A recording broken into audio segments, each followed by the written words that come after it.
All right, welcome into our segment 3 to see. I'm Mandy Knight alongside Matt Roberts. We are at Oakley's Texas Bar and Grill for our special segment that will air once a week, and you can find us here every Thursday at 2:00 p.m. And first, we wanted to start out with featuring our dish of the week, and it is called the Bayou Mac Attack, and it is delicious, and you have to try it. If you have, I know it smells so delicious. We're going to take a bite in a minute, but first, we're going to start off with talking about high school football. Now, Matt, what did you say is the most interesting high school football game that you're looking forward to seeing this week? Yeah, I think I'll be out there this Friday night. I'm going to go with Lorena hosting Franklin in their first game of the season. That was a barn burner of a game last year. Went right down to the wire. It's a physical game. Lorena, a team that has some spots to replace on that team, but Coach Biles knows that, they want to run the ball, they want to play good defense, and they've got some playmakers on that team. So seeing how they handle a very physical Franklin Lion team that is very good and made a great run last year themselves,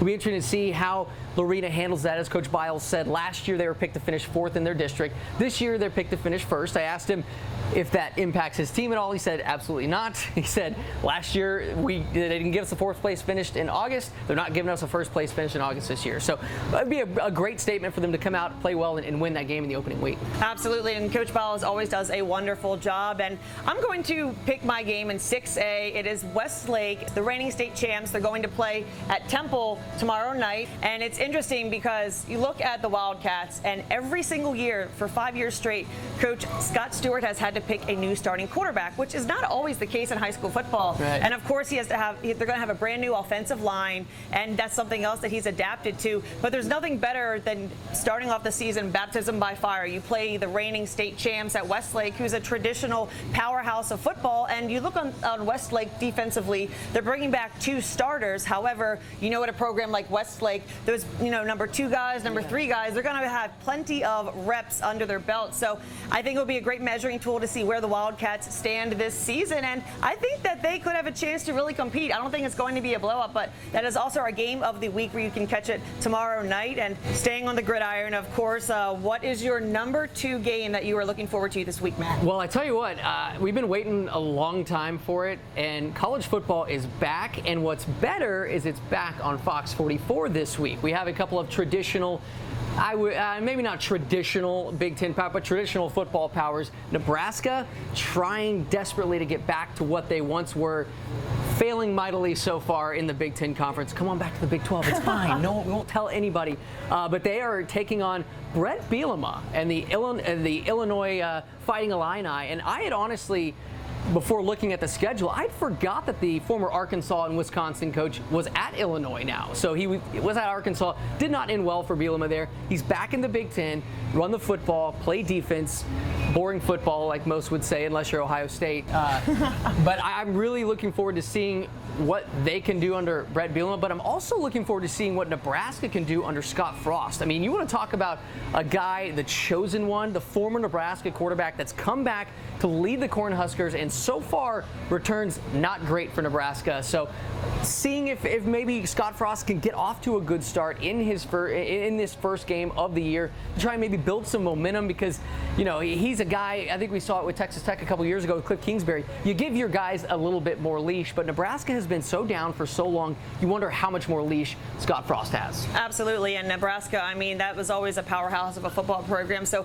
definitely a good matchup there. Yeah. And my number 2 game, I'm going to the NFL. It is going to be the Ravens at Washington, and why I picked this game, it's because in the NFC East, I believe that Washington, if anyone can run with the Cowboys, it's going to be Washington. Of course, we know that quarterback Ryan Fitzpatrick, he comes in, he has set an NFL record of being the starting quarterback and playing quarterback for the most NFL teams in history, and so he comes in. I think he's done a phenomenal job so far in the preseason. But we also have Taylor Heineke, who also got a lot of playing time last year after, Alex Smith. I think Heineke is going to be a great quarterback as well. But Ryan Fitzmagic, there's always something magical when he steps onto that field. And I mean, you look at his beard. I mean, holy cow, you can see him from a million miles away. So it will be great to see them going up against a Baltimore defense. I'm looking forward to just seeing who is going to outperform one another, Ryan Fitzpatrick or Taylor Heineke. I think it's Fitzmagic's job to lose because he's the veteran guy, but Heineke's put up great numbers as well, so that'll be in a very exciting game. Yeah, I mean, you talked about right there the Ravens. I go back to the Ravens of 2000, and I feel like the quarterback quarterback of the Washington football team is Trent Dilfer. Your defense is incredible. That defensive line in Washington is unbelievable. So don't screw it up. And you know, Ryan Fitzpatrick has shown he can make some plays. So yeah, that'll certainly be interesting. And the Ravens got that preseason winning streak. You don't want to let that thing go by the wayside. It's unbelievable. Yeah. I mean, people, they look at preseason and they say, oh, it's just preseason. But if you think about it, if you have that many games in a row that you've won, and then they broke, you know, a very, very old record, there's something to be said about you draft well, you have depth. So that's something the Ravens, they can hang their hat on. Yeah, no doubt, absolutely. And so for our third game for 3 to see, we agreed on this one, and it's not a surprise. We have the Jaguars playing the Cowboys. Now, Matt, tell me what you're looking forward to with this matchup. Yeah, so preseason game, Mike McCarthy doesn't like to play starters or veterans in game number 4, but they are out of necessity playing their backup quarterbacks because now we've gotten to this point and they don't know who their backup quarterback is. Cooper Rush has outperformed Garrett Gilbert. Garrett Gilbert had the leg up coming in, but has not really performed that well. And that's concerning if you're a Dallas fan because as we saw last year, you know, Dak it's going to take him a while to get back and be fully healthy once again. So that backup quarterback is going to play a big role in this. So Garrett Gilbert, you know, Cooper Rush, it's going to be interesting to see who are they playing with? Because how are you judging it if you're playing with, you know, different guys and it's not the starters and some are playing with the starters? So it's the game, whatever. It's, you know, the Cowboys haven't won a preseason game all year. It's not going to matter if they do or don't later this week. The most important thing is getting quality play out of a backup quarterback that you can count on when they start counting for real. Absolutely, and that is a 100%. I mean, having that backup role is crucial, and having 3 backups on the roster, I mean, usually a team, I would say, would carry just 2. So I think it's very important to solidify who's going to be that number 2 guy behind Dak Prescott. And now looking at the defensive side for the Cowboys, we know that last year was a historical, terrible year in Cowboys history. And so now they bring in Dan Quinn, who I think that he's brought their defense up a step.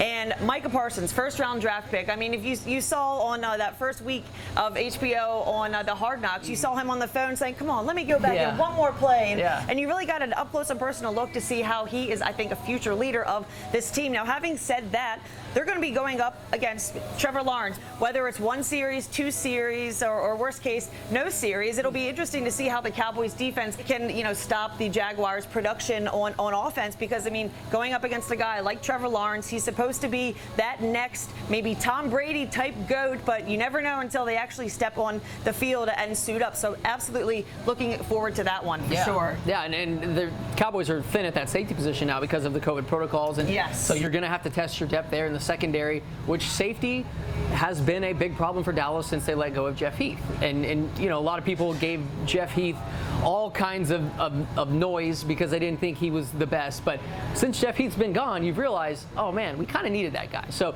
we'll see how their safety depth goes. But again, Gardner Minshew, maybe Trevor Lawrence a little bit. I don't think they're going to be tested all that much deep down the field. So we'll see what happens. Minshew mania, I mean, he is a playmaker. He's another guy who has performed very well this preseason. It's been an exciting 3 to see as always here at Oakley's Texas Bar and Grill, and we are about to dive into this Bayou Mac Attack, which has been smelling good this whole segment. And if you want to see this full segment, head to our website, fox44news.com.